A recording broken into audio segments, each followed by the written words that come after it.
Three. So hey everybody, today we got a special guest. We have a real honor. We got my good friend over here, Nakul. Nakul has a wonderful story, which we're about to get into in a second. And Nakul is the founder and COO of a company called Cashify. He's revolutionizing the idea of selling cell phones and all types of electronics in India. And Nakul, thank you so much for doing this. It's such an honor to have you here. And let's get right into it. Let's go all the way from the beginning, you know? Yeah. Thank you, Ephraim, for having me on this podcast. It's an honor for me, and I'll just share my experience of what we've been up to here in India, and maybe people can just know what's happening in this part of the world. For sure. And I always say, for example, like no one knows, everyone just caught up. Everyone's busy. Everyone has their own life. Everyone's caught up in their own bubble, what's happening around them, and it's just amazing to hear, especially me in the US and in New York, to hear about the experience and the entrepreneur system and the world that's going on in India. It's not every single day that I get to hear about it or people at all. And, my experience of able to speak to someone like you and to really understand what's going on over there is just phenomenal. It's really amazing. So let's get all the way to the beginning. Like, so where were you born? Where were you from? What was all that like? Yeah, so I'm born in a small city in India called Saharanpur, and but basically brought up in Delhi. So my education is from Delhi, and then I did my electronics engineering in Punjab University, which is a university in North, right? And there's where I met my current co-founder, and my business partner Mandeep. So we were hostel mates together. We were not in the same engineering stream, but he used to live down the dormitory, and we became great friends. And it was one of those things where you were sitting in the night sipping coffee and discussing crazy ideas. Hey, what's happening with Facebook? Hey, this Mark chap is really going crazy. At that time, in India, Orkut was really happening, right? If you know Orkut, it is similar to Facebook, but really popular in India. And we kept sitting in the room and said, hey, we should be doing something crazy shit like that, and not wasting our time studying engineering, which we may use or not use in the future. So yeah, it was like 4 years of just bugging that out. And then we both decided to do our MBA, because at that time MBA was the in thing to do, right? Yeah, and and he did it from.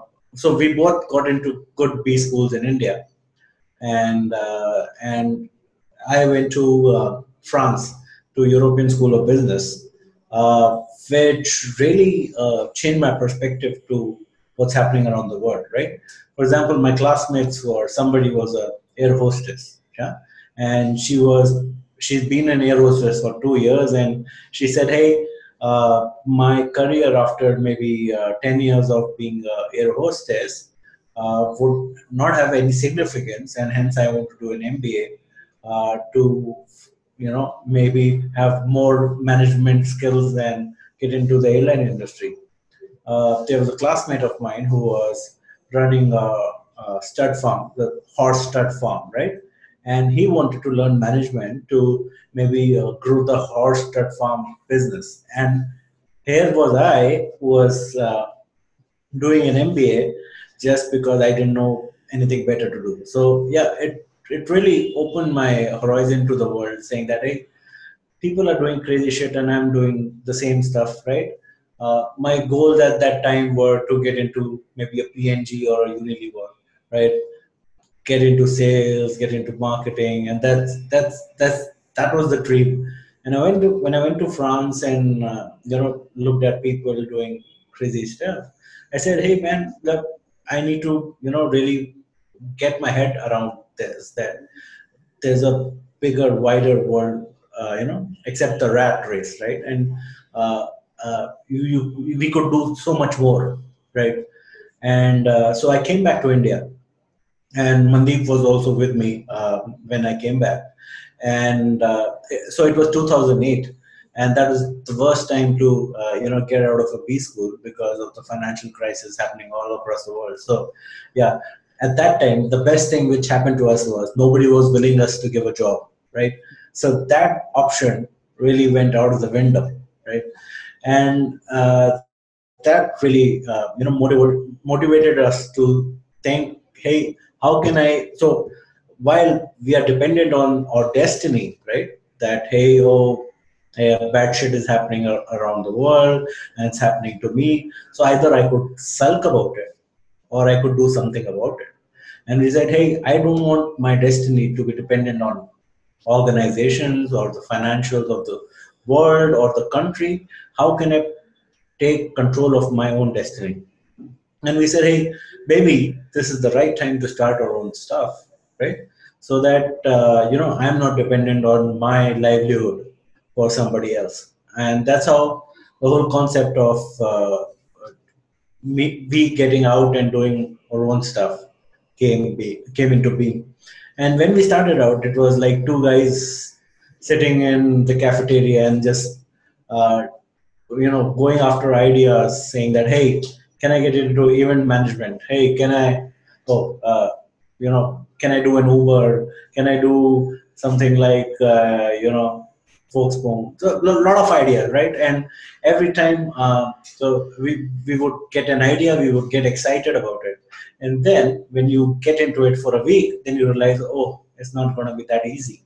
And there are some limitations, so yeah, we took a month to just keep, and we would do nothing else, just discuss ideas, right? And uh, and then we realized that in India there's a huge gap, right, in waste management, right? uh, we A lot of urban centers are opening up, big cities creates a lot of waste, and we don't have waste solutions, right? And we always think that waste is free. So free input could be a great, start of a industry where if that input could be processed and value added, could result into an output which would have some value, and hence we would be able to make some money, right? And that's where the sense of starting this came about. But Wow. initially we didn't have any money, right? And our parents said, hey, these couple of assholes would just take our money, and I don't know what they'll do. So yeah.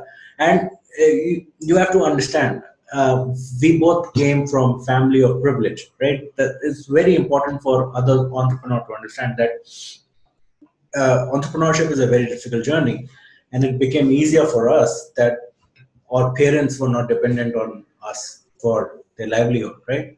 I didn't have pressure on me to start earning right after my college, or I didn't even have college loans because my parents and my partner's parents paid for our education. Hence, we were free to tinker around, and spend our youth discovering what we could do. Hence, we had that advantage, right? A lot of entrepreneurs don't talk about it, but I think it's a very important aspect that people should understand before getting into entrepreneurship. That hey, uh, this we've got this privilege, and hence, and that's why I have more respect for entrepreneurs who come from very humble, backgrounds, because they overcome the lack of that privilege as well, and then still are able to manage that, right? So we already had a step up against all of those guys, right? Right. So it just That, became easy. right. So I find that it's interesting. I mean, you mentioned so many interesting points right now, and I feel like we could talk about so many of them. But like Sure. this last topic you mentioned, it's such an interesting thing. You know, coming from a place of privilege and not privilege, it has two aspects towards it. You know, so it has the benefit that if you come from privilege, that you can, you know, like you said, you could go and experience. You could go and try new things. You know, you're not desperate to make money right away. You don't need to pay the bills because, you know, thank God you're blessed that you have that privilege. That you could go tinker and fail and try new things and explore ideas. But at the same time, I feel like when you have that, it could be sometimes you could lack the motivation to actually go and and actually implement on the full scale. As in, if someone that did not have it, knew someone did not have that privilege, and he's creating a startup, he knows that next month he actually has to pay his bills, his apartment, and he has to actually make the startup work because his whole entire livelihood is dependent upon it. So it has like both sides to it a little bit, I think. Yeah, and I totally agree, right? For example, our parents didn't give us any money to start up, right? They Mm-hmm. said, hey, you don't want to take a job, that's your call, right? But we have paid for your education, and now you're not going to get a penny out of us. So, yeah, so that, anyways, was a pressure point for us. So, but the pressure points we didn't have was, hey, I have to start earning immediately, or I have to earn, say, some specific amount, because hey, I have to give it back to my family, Right. or I have to do my education loan or something like that, right? Those are also very important aspects, which affect your decision making capability, right? Right. uh, our goal was that, hey, for example, we both chose to live with our parents because we wanted to save money, right? Right. We didn't, while coming back from 8 years of education and going back to live with your parents is such a tough thing, right? They don't understand the Yeah. freedom we have got after 18 years. So yeah, it's a very different aspect, right? And you have to make your decision there. So the whole aspect for us start at that time was, hey, let's start something where I don't have to invest anything because I don't have any money, right? My parents don't Our parents don't trust us enough right now to invest in us, right? So let's just try to build on ideas where investment is low. Right. So let me ask you Hence, like this. So coming from such a background, where did your entrepreneurial drive come from? Would you want? Why did you? Would you? I mean, so obviously, you experienced the world. You studied in France. You went around, and you saw the whole startup system around the world starting to grow. Facebook and everything else. But like, where did your personal drive for entrepreneurship? That you wanted to go and make a difference in the world. That you wanted to go and start a company, and you didn't want to conform and follow the norm of just getting a consulting job or becoming an engineer, and you wanted to make your own mark in the world. Where did that come from? so I think more was to controlling our own destiny, right? Where we we should not be blaming destiny or karma or something like that, saying that, hey, I didn't get a good job because, hey, it was a bad time, right? It was just that aspect of saying that, hey, let me try to control my life myself, right? I don't want to blame my failures on anybody else except myself, right? And hence the whole idea that, hey, whatever I do, I want to own it, right? Uh, then everything would depend on me, how hard I work, how smartly I work, right? I cannot blame anybody for anything because this is what I choose to do. Right. Right. So I would not say, hey, because yeah, other startups were doing good, so we thought, or money was the motivation right away. The motivation was just to control that aspect of life. Right. I love how it was one thing I'm seeing, one pattern I'm seeing over here, and I think it's fascinating is that, and you're coming to it through many different angles, is that you don't let the world define you. You don't let situations control you. You create the situations. Like you said, you came out of school and it was a crisis. You didn't let it affect you. And like, it can't, even now, like you wanted to make your own mark. Anyway, I mean, it's like a topic you're going around and it's a phenomenal thing that you can't let the world, you have to face the world. You can't let the world face you. You have to face the day. You can't let the day face you. You have to go out and create your destiny. You can't hold resentments. You can't start blaming the world that everyone owes you. You came with this feeling that no one owes you anything. The world doesn't owe you anything, and you have to go and create your own mark. Yeah, It's just an amazing concept, and it's something that we all have to learn. Myself included, and I think a lot of people. We expect things. We feel entitled, and that entitlement is holding entrepreneurs, especially, back from going ahead and creating what you want to create. yeah. And specifically, I meet a lot of fresh new entrepreneurs every day, right? Be it they're looking for job or I meet them in events, and the most common thing I hear is that, hey, my startup could not do well because I could not raise funding, and I could not raise funding because, hey, the funding environment was not good, right? Or yeah, investors did not understand my pitch, right? Right. So the tendency of blaming the other person for your faults is something which I don't understand, right? Right. You have to own it up, right? You have to say, hey, it didn't work. I did not understand it. I did not understand the plan. Hey, I was not able to fundraise, which is okay. Failure is okay. Right. Yeah, but you can't blame the system for it. Yeah. As I say, excuses are never good. You know, if Yeah, you make it, if it's a mistake in the sense of failure and you learned, it's great. But if you're going to come with an excuse and and you're not going to take full responsibility, it never works. So, yeah.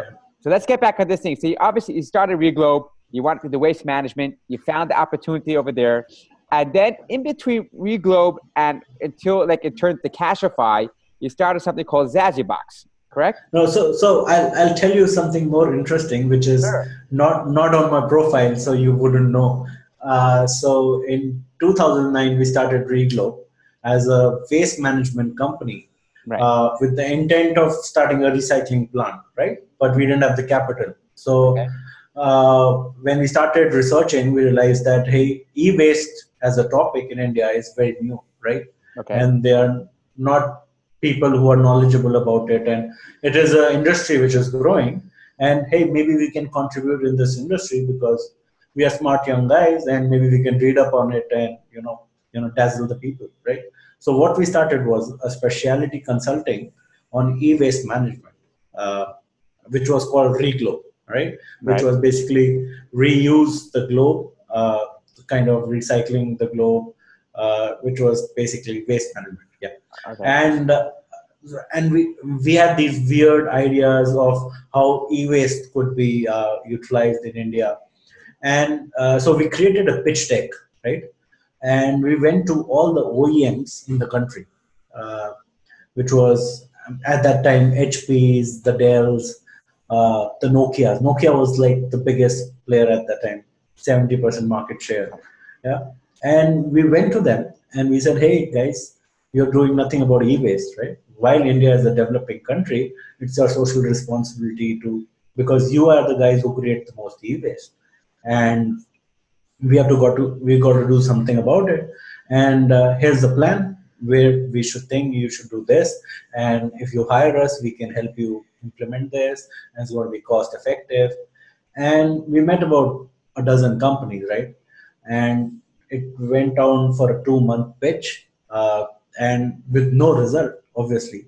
And suddenly one day we got a call from the head of environment at Nokia, and he said, hey guys, I really like your enthusiasm, right? Your ideas are shitty, but I really like your enthusiasm. So why don't you guys come over to my office tomorrow and let's meet for another cup of coffee? And he called us over and he said, hey, while your ideas are shitty, I have some ideas which I think can be, plugged in. Mhm. And I am not so, and I can't hire full time. And I think you guys have the patience and the execution.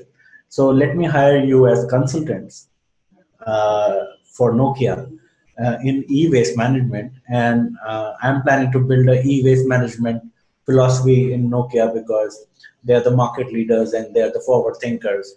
And can you help me out? And it was like a clear yes, right? That was the best thing we could have asked for, and that's how the journey started.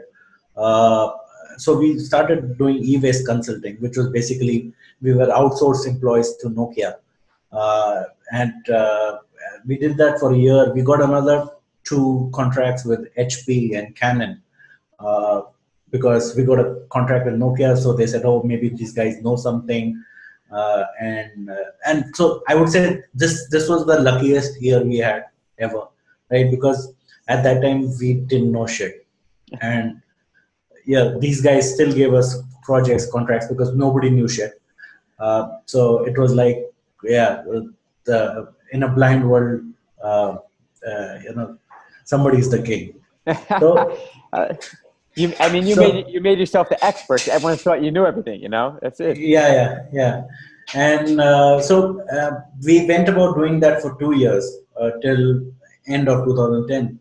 And after 1.5, 2 years, we realized what we're doing is not what we really had gone out to do.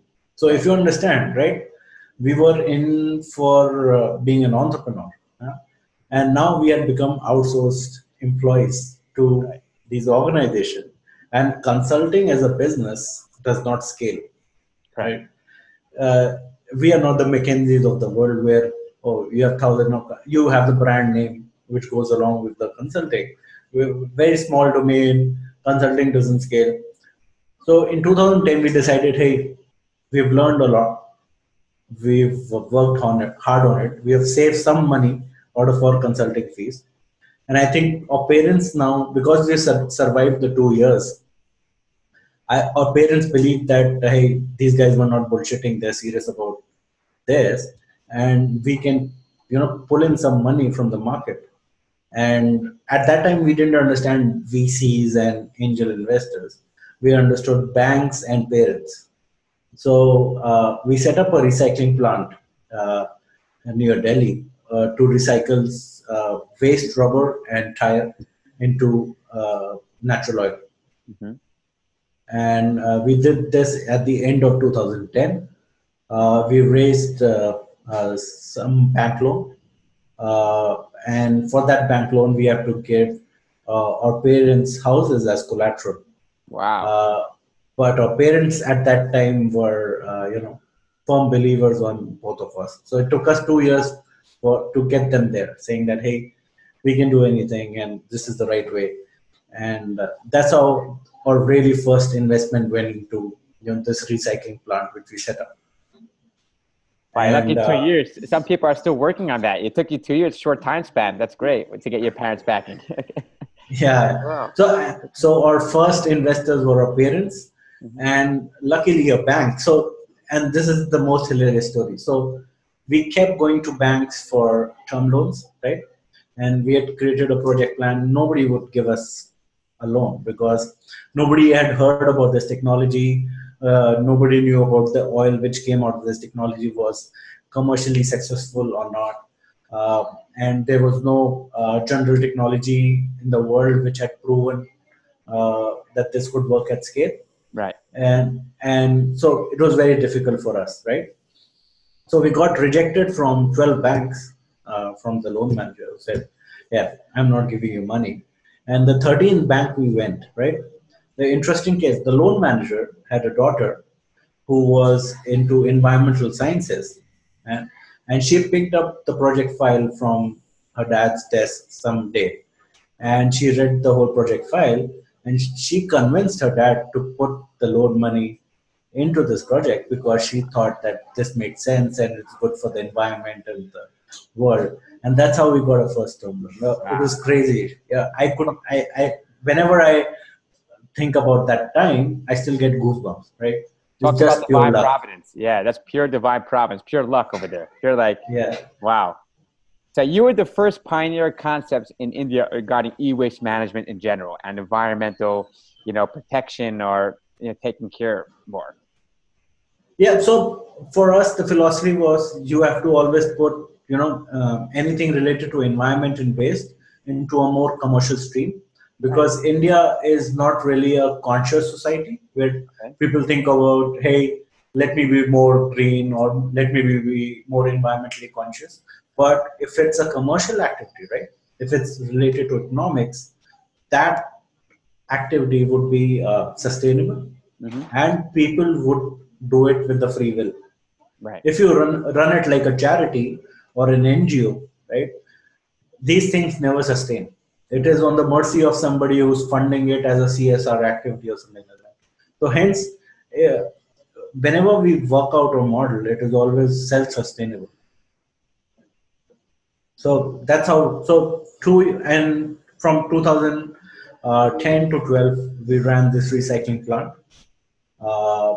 and we were really happy with it. It was a profitable venture, and we made some good money out of it. What were you, And you were recycling anything back then? Tires or anything? no, so anything which was rubber based. Okay. So Yeah, and we used to basically reverse engineer the rubber into oil, and Oh, these wow. oil used to be used in furnaces where either glass was made or there was metals melting. Hmm. So they were replacing diesel with our oil, which worked really well. Okay. So yeah, very interesting.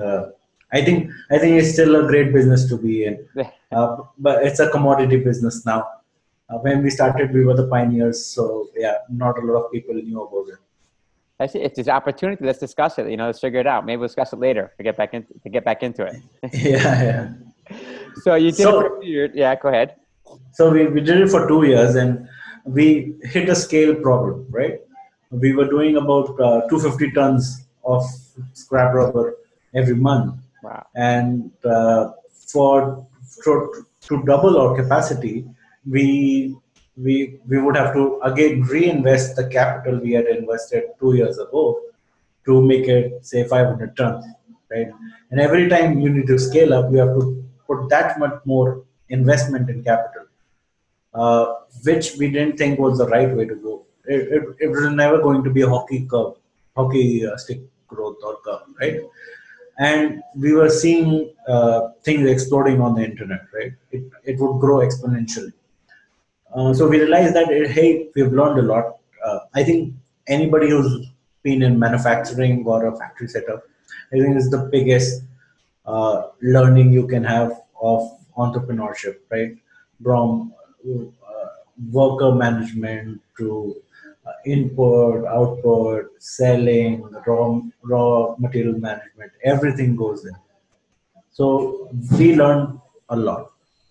And then the end of 2012, we said, hey, I've learned a lot. And at that time, we were the most efficient oil producing factory in this part of the world. Our output, our oil was being sold at a premium. So we thought, hey, we are at the top of this right now, and it's the best time to sell. So we sold the whole factory to one of our end suppliers, and we got out of it, and we made a neat little sum out of this whole venture. And we thought, hey, now that we have our own capital, now our risk-taking capabilities are much more, and that's how Reglobe 2. Or 3.0 started. So this How did, was let me cut you off. How did your parents feel on this investment when you sold? Oh, really bad. Yeah. So my dad was not really keen. My dad is very old school, and he thought, hey, you have a cash cow at home. Be Why careful. about Your this? dad might be listening to this afterwards, so be careful. No, no, it's okay. And he said, how can you sell a cash cow, right? Nobody sells a cash cow. But I think he gets it now, right? Okay. At the point we are now, he understands that, hey, our aspirations were much more, Hmm. right? We wanted to do much more new things, more things. And I think manufacturing is where we could not grow in Right. the same scale we can grow in. Right. So hence he understands that now.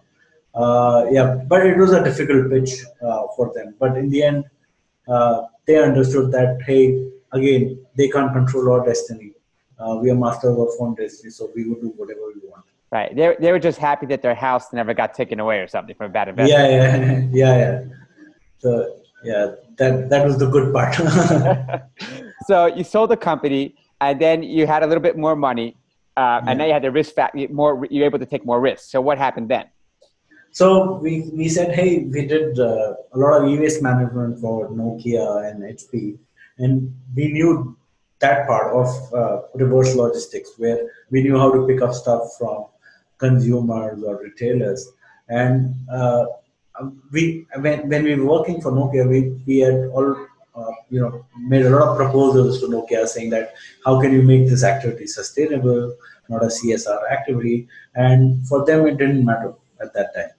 So when we came out of this whole 2013 thing, we said, hey, maybe we have enough capital right now to start a consumer-facing enterprise where we can help people sell their own gadgets because it's a really big pain point. Nobody knows how to. As an individual, either you go to the classifieds, right, which is a painful experience.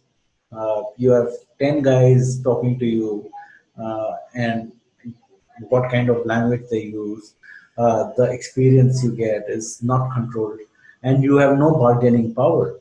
You are helpless to whatever is happening on that classified. So we said, hey, we can maybe create a portal where we can help people sell their wool. So we started out with laptops, and then eventually got into mobiles, which is right now 95% of our whole category. And yeah, that's how the journey started. Wow, so that's what you started. So you sold the company and you came try to find the consumer way you could interact with the consumer, I guess, solve the consumer end problem, which came to there. So you started with laptops, now cell phones. Now, what are the early hurdles you had to overcome when you're starting up Cashify? Yeah. So I think the initial team, yeah, getting the team on board and just making them sure they understand what the vision is, right? People don't understand straight away what you're trying to build and what would it look like 5 years down the line. For somebody joining in right now in the organization, that is not a problem right now. But when you're starting out and you're like two people sitting in the office and you want a third person to get to join in, Right. there are thousands of questions. Then half the questions you don't have answers right now because you're still in the discovery mode. So I think hiring the initial 10, 15 guys was the most toughest thing, and getting them aligned to your vision, saying that hey, it doesn't matter if I lose money on a transaction, the customer experience has to be foremost.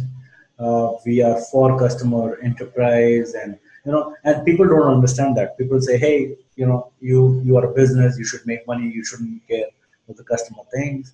And then we say, hey, no, we are looking at the long term. Long term means that every customer matters, Right. and because one customer will bring you 10 customers. So it's a difficult pitch to explain very early on, and I think hiring was the toughest part.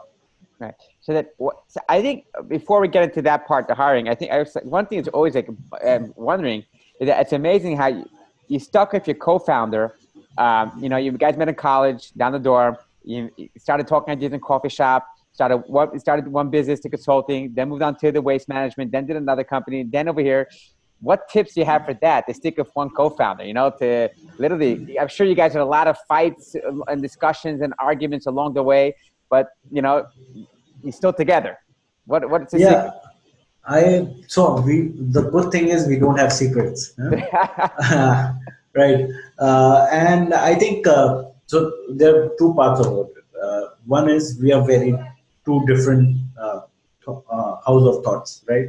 So if I think something in a way, he thinks we would most probably have a very opposite opinion about it, right? Okay. So this combination really works for us, where his thinking and mine thinking is very different, right? On really deep aspects of hey, how do you want the culture of the company? How do you want to scale? And we would really go at it about it, right? We are very both strong opinionated, so the other one never gets an easy pass. So, and we would put our thoughts out there, and we would argue to end about it, right? Which really helps. If you don't have somebody to really be a devil's advocate for you, then you would always believe that whatever you're thinking is right. Correct. Or if you are surrounded with yes man, it's very difficult. And it is the other aspect is we are really good friends. So after all that argument, we just switch it off and go for a beer. So, and that's very important. That hey, whatever you're discussing is not personal, and you're only talking about the good of the company, and it's not about his ego or my ego or that hey, my opinion has to be heard and your opinion is bad. All are different point of views, and whatever works best for the company should be applicable. Yeah. So and if you could have a cold beer after that, that's okay. Right. That's amazing. It's 2 points that you mentioned I want to discuss more about. The fact that you're able to differentiate, I always say between business and friendship. and not take the business personal into the friendship. That's an amazing thing, you know, and it's a very hard concept. You know, once with people, especially once money gets involved, everything gets lost. And the fact that you're able to separate it and differentiate between the business, you know, and once the business and the friendship, and you're able to shut off, it's amazing. Well, I have a question. Like, so you mentioned that you guys obviously, yes man is not good, and you need a devil's advocate type of thing. So when you and your co-founder are arguing about ideas to say how to scale, how to do culture, how do you come to the truth of the matter, to the facts of the matter? So both you're going at it like crazy, you know. So how do you come to the truth of it to decide, okay, this is the path forward that we're going to go? No, so I think there's a formula we have made for this, and I think it's working out. So whenever we have these arguments and we don't find an end solution, we always tell each other that, hey, let's sleep over it, right? Okay. And that's really important. You don't have to make decision then and there, right? And when I don't know, it works, right? When you sleep over it, right, you start analyzing the other person's aspect of discussion, right, and what what made them say what they said, right, and you start analyzing. Maybe at that point of time you're not listening to him because you have your own opinion, but then you are passively listening, and then when you're reflecting on that listening, then some of the things start making sense. Right. And if you look at us, that whenever we come back in the morning, half the time, we already have come to a midpoint where some parts of his aspect and some part of my aspects are already combined, and we have found a way which works uh, in the benefit of the company because we have slept over it, Right. right? A lot of times I've come back in the morning and said, hey, what I was saying was shit. I think you're right. I did not thought this out fully. This could cause this issue, and yeah, it works. Let's do this way, Right. right? So I think putting that perspective to sleep over it, I think really works. Right. So you're really experiencing the ultimate open-mindedness. You know, you're Yeah, approaching it from an open-minded mindset, which is very, as human beings, we're very biased towards our own opinion and not willing to experience someone else's opinion. So it's amazing that you guys are able to do that, experience it from open-mindedness and go from each other's side. It's incredible. So what is so how'd you go about, so once you had that, how'd you go about building the culture? You know, you said you had the first 15 employees was very hard to get them on the same vision as you guys, but once you got it on, everything started flowing. So how'd you go about scalability, and how'd you go about building the culture for Cashify? yeah. So yeah, really started. So 2013 was just ideation, and we really started out in 2014. Okay. And yeah, and so our basic principle is that always each transaction should be operationally positive in terms of commercials. We really don't want to start a business where you're burning on every transaction, right? You may not be making a lot of money, but every transaction has to be positive, and we'll keep scaling that. And the money we had saved was used for, say, salaries and rents, and that's okay, right? But till we are growing, that's okay. And we kept growing slowly, and obviously there was a market need, and we kept changing our product or service style depending on what feedback we got from the customer. I think listening to our customer was, I think, one of the biggest boon we have, right? Right. Even now, everybody in our top management team has to sit down in customer support and take 2 hours of calls just to understand what's happening with the customer, right? If we lose out where what customer is saying, then whatever our vision is will not reflect what the customer wants. Right. And right now in this dynamic world, the customer needs change very fast. So any company who's going to grow and scale needs to keep listening to customers and keep changing their methodologies or services or working style to suit those needs. Right. So it's all, I love it. It's you're 100% correct. It's all about the customer. And, I say a lot of times, when people get, I guess, executive management, for example, you know, them especially, the most important thing for them to do is literally is get on the phone and call the customer up and say, hey, how's the platform? What would you like changed? and not just throw it down. And I'm assuming you definitely do that, you know, or Yeah. So it's essential for the top management to sit in the customer support, pick up calls, go for pickups. So I once a month I do pickups from customer houses, oh wow, and figure out, hey, how's the operations going, what are the customer reactions, why did they sell it to us, have they sold it to us before, do you think the price is good, and they get it always helps me get more insights. right. So you came, you know, when you started Cashify and you obviously had some experience in the sense you started another business before, and so obviously every new business comes with its own challenges that you have to learn how to become a better leader, how to become a better executive, an operation officer, and everything has new challenges. But at what point did you feel like when you Cashify that you really, you know, had a business going here? You know, was it when you raised your first round of funding? What was your, I guess, your eureka moment that you really onto something? So, though we've all had our ups and downs, right? And we had our share of downs as well. But I think one of the weakest moments we had was, if you know, in India, there was an event called demonetization, right? When the cash currency was made as a non-legal tender, and all the cash was removed from the economy, right? Right. This was about November 2016, Okay. or November 2016, right? And this had a major impact on the economy because India is a major cash economy, right? And people have a lot of cash in their homes which they use. Now, we were Cashify, so we were supposed to give out cash, and we did not have cash to give it out. So for 2 months, we were out of business. There was no business happening, and that really hit us hard. Uh, that means, and at that 2 months, we had planned for a lot of marketing, events. We had already spent money with agencies, radio, and print, which could not be cancelled. This was all paid in advance, and we were doing 2 months of marketing without, and we were sure that we would not still not get business because there's no cash.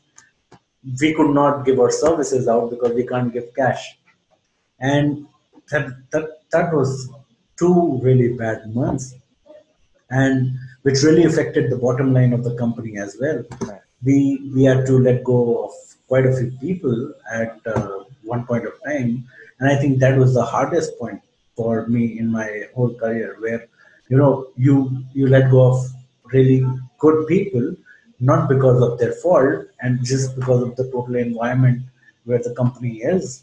And if I don't let them go right now, then I may have to shut the company 6 months down the line, because I have to take drastic decisions to make sure that, hey, the revenue is streamlined or my burn is streamlined. So I think that was one of the very difficult times we faced, where we had to take a lot of difficult decisions and overcome that. But I think perseverance always pays out, right? So Right. again, and we almost, so the number of people we fired, we rehired 75% of the workforce back in 3 months, and I think that was spectacular, right? I did not imagine the people we had let go would come back to work for us again. If I would be in their position, I would not come back. But Uh, that's just a testament to what the type of culture you built and how you and your co-founder are running the company and how good it is to work for you guys. You know, that's just a testament to that. Yeah, but I still don't know why a lot of them came back. It's hard to believe, right? It was a bad position. But the good thing was we were always very transparent about it. Right. We didn't, lie about it. We didn't hold salaries. We said we'll pay you what we can, but we cannot keep you here. And otherwise, I will not be able to pay the rest of the people. So either I keep everybody and not pay everybody, or I let you go and pay the other guys. So, and they understood that. Right. Well, thank God, you guys, you just came from a $13 million Series C round, right? Which Yep. hopefully, you guys will go for a nice while and you build the future out and you won't have to fire anyone again, as long as and so how much money has Fingers cash? crossed. Fingers crossed. Yeah, it's a famous saying. Um, a man thinks and God laughs. Man plans and God laughs. We have all these plans, but at the end of the day, because only so much we can control Yeah. and do. So Cashify to date has raised how much money? So we have in total raised about 18 million USD till now. 18? 18, one eight. 1.8, yeah. And Yeah. what is the future plans? What do you see? What is Cashify's vision? What is your vision? What do you see happening? So the idea is that, hey, after your purchase of your new phone, whatever anything which is going to be happening with your phone, which can be extended warranty, insurance, repair of your phone, accessories of your phone, to again selling it back and buying a new phone. We want to be the phone life cycle of the user, right? And we want to give great experiences in each part so that the stickiness of the user remains with us. Right. And that's the vision we are driving right now. So we just launched a new service called Screen Pro, which is a service where, if, for example, you have an iPhone 8 and God forbid you break it, right? It's such a painful experience, Mm-hmm. right? And Apple is so expensive. You go to an Apple store and they'll charge you maybe half what it cost of iPhone 8 to get it repaired. Now here comes a service which is almost 50% of that cost, and somebody comes to your home, Right. replaces the screen in front of you, so your data is safe. You don't have to go out anywhere, and in 30 minutes it's done, and 6 months warranty, right? And Oh, that's wow. it. I'm waiting for you to come to the US. I need you here, Yeah, I but need, I've heard there's a company in US, but I don't know if how they're doing. So, I think there's a few. I haven't looked into the market here in the US yet. So then how yeah. is India, I guess, in general, adapting to e-commerce or to your or startups? How is the consumer, I guess, adapting to it? Are they becoming more acceptable with it? Or like idea like Cashify and everything like that, and all sort of other startups. Yeah, so in India, the consumer is becoming smarter and smarter, right? And they are open to new ideas and experiencing that idea. But right now, I think it's more focused on urban centers, right? So the big cities, Bombay, Bangalore, Delhi, these are the major consumption circles, right? I think right now is the process where it's trickling down to smaller cities where internet consumption and internet service-led consumption is also growing. Right. So I think you'll see an explosion of consumerism happening in India for next 5 years, where the consumer needs will grow. So internet-led services would have more scope, and with data becoming so cheap in India, everybody wants to be on data-led services. So I think great place to be in for next 5 years. Right. So I think, from my understanding, the startup culture there is just starting to hit its peak, just starting to grow. It's like 5 years behind a certain degree, like where US was holding. It's just that right now this is compared to 2010, 2012 of the US market, and just it's starting to grow, and the influx of capital, and everyone's setting up a venture fund, and every startup happening, and the incubators being created. It's just starting to grow, and I think, and I'm really excited and looking forward to see what's going to happen the next 10 to 15 years over there. Just insane, especially with Flipkart and all the other companies that are being sold. And it's exciting future over there. Yeah, and I think I think you're right. It is like being maybe 2008, 2009 of US, but you will see a more mature VC environment Mm-hmm. where the bets are more sophisticated, mature, and I don't think you'll see a lot of crazy bets happening in India now, which was not the case 2 years back. 2 years ago, everybody was going crazy, putting money everywhere. I think the bigger picture is everybody's learned the lesson, and now you see more stable VCs coming in and saying that, hey, we are here for the long term, and we want to, really put money behind the entrepreneurs who understand, and not just anybody who just want to be a startup. Right. So you're not like SoftBank, just throwing hundreds of billions of dollars everywhere. So let's start us with a few quick questions. Favorite Sure. entrepreneur? Who do you think? So I don't know if you know Indian entrepreneurs, but Sanjeev Bikhchandani is one of my favorite entrepreneurs. Okay, sure. He is the owner of India's biggest job portal called Naukri.com, which means basically jobs in English. So Naukri is a Hindi word, and he's a public listed company and started out in early 2000. So I'm a big fan of his work. I think he's aspiring because he started out when nobody believed in the internet, right? So somebody starting out at that time and building a platform which is unbeatable in India, right? Monopoly created in a market which has high competition, no dearth of capital, but still has about 70% of the market share.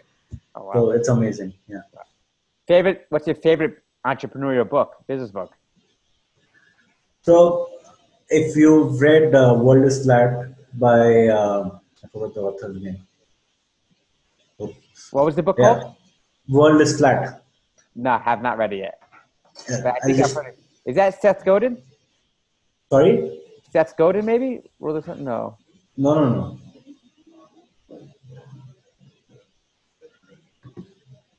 So World is Flat is by Thomas Friedman. Mm-hmm. And it talks about how globalization is, how it is equalizing each and every economy of the world. And in maybe when you are in 2080 or 90, you will see that, hey, each and every economy is equal. Because if the US economy was at that time, at one point of time, at a peak, they cannot, everything has to be stabilized by the world economic forces, right? Okay. So the US entrepreneurs will move to countries like China and India to take benefit of the cheaper resources. When China will grow, then these things will move to uh, cheaper countries like Vietnam. So that cycle will keep moving and then it will finally reach Africa. So everybody will keep growing till somebody, there is an equality everywhere. And I think it's a great book to understand how each and every economy is so interconnected that it's really difficult for one economy to say that, hey, I'm totally independent of whatever. So India can keep saying that I don't care what's happening in North Korea, but somewhere it's connected. Right. And it's so complex you don't understand. Right. Right. So let's figure. What is your besides obviously Cashify? What other passions do you have? Or Yeah, so for last 6 months I've just started boxing. oh, really? Okay. Yeah, I'm really right now into it, and I think it's a great, very core sports to be into, and yeah, I'm really enjoying it, and I think you should try. I'm debating it. Yeah, I would like to definitely. I think everyone needs a good stress reliever, especially after a whole entire day. You know, Yeah. that's amazing. And then besides that, what else do you find that adds meaning to your life? Yeah, so I spend a lot of time with my family. So I have a 3-year-old daughter Oh and wow. a beautiful wife. So right now I have the luxury of having a weekend at this scale of the business, and I spend a lot of time with my daughter, playing with her Barbies and whatnot. And yeah, I really cherish that time with them. Wow, that's incredible. So how would you advise, what is your opinion, I guess, what's your viewpoint on work-life balance? Or is there such a thing possible? Or is it, what a concept do you enjoy or you think is proper? So instead of giving an opinion, I will just say what has worked for me. I think first 5 years of my career, I did not have a work-life balance. I did not have a life. I just had work, right? We were working 7 days, 24 hours. So I cannot really give somebody an advice Right. on how to have a balance. But since I've been married and I've tried to really put a lot of effort in balancing it, right? So that means getting more discipline in life, getting up early in the morning so that you have enough time in the morning for your family, getting to office on time, getting out of office on time. Again, very important aspect. In 24 hours, I think you can only give productive 6 hours, right? Rest of the other time is just wastage, right? So Right. if those 6 hours can be squeezed in into your 9 to 5, then you really don't have to work late nights, stuff like that. Right. So I think, and I'm a very firm believer of that. So I think that is important. But saying that, I have, first 5 years I've hardly spent any time anywhere, so I can really not say it confidently. Right. Well, I definitely don't want to, this has been great. I definitely don't want to hold you back from going to your wife and your daughter tonight. So, Nakul, I want to thank you so, so much. I learned a tremendous amount from you today, and I'm sure a lot of people will definitely benefit from this. And I'm definitely excited and looking forward to seeing where Cashify goes. And we're definitely going to have to do a round two about this, in the future. And if there's any way that I could possibly help, or anything, you know, definitely reach out. And let's say someone had a question or someone wanted to reach out to you for advice, or, how was they able to get a hold of you? What's the best Yeah, way? so I'm on Twitter. I'm very active. So my ID is Nakul425. Okay. Uh, Very plain and simple, and you can tweet me. I respond every time, and or you can drop me an email at nakul@cashify.in. So yeah. Perfect. Perfect. That's incredible. But thank you so, so much. It's been a real pleasure. I heard so much I, about you that's finally able to put a face to it and hear your story and able to learn from it. One of the biggest lessons that I came about is that, in the face, or always constantly face the world. Don't let the world face you. You have to go ahead and create your own plan. Don't come with excuses. Don't come with, feel entitlement. Don't have resentment. Go ahead and go build your future. Go make the choices. You go make proactive, conscious choices on your own. And it's one thing yeah. that, I hear constantly you're echoing and from there. And that's something that I personally took out from one of the many things I took out and learned from today, which is thank you so much, really. And thanks for having me here. I think it's been a great chat with you, and I'm able to relive some of my memories with you. So it's been good. Thank you so, so much, Nakur. Yeah. Thank Thanks, you. Efren. Sure.